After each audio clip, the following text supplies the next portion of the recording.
Supreme court హైకోర్టులో వేయాలన్నటువంటి ఒక ప్రధానమైనటువంటి నిర్ణయం జరుగుతుంది. ఇప్పటికే ఎవరైతే మతోన్మాదులు ఎవరైతే సోషల్ మీడియాలో మాట్లాడుతున్నటువంటి వాళ్ళందరినీ కూడా ఐడెంటిఫై చేయడం జరుగుతుంది.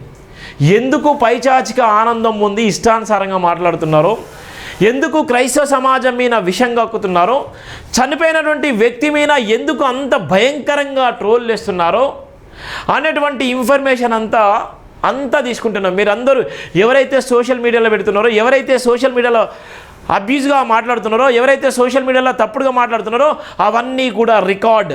మీ అందరూ క్రైస్తవ సమాజమా ప్రతి ఒక్కరిది సోషల్ మీడియాలో కామెంట్ పెట్టేది వాళ్ళందరూ కూడా ఐడెంటిఫై అయ్యండి. అవన్నీ ఎవిడెన్సే. వాళ్ళందరూ రేపొద్దున జైలుకు పోవాల్సిన అవసరం ఉంటుంది, వాళ్ళందరూ కోర్టులో హాజరు కావాల్సిన అవసరం ఉంటుంది.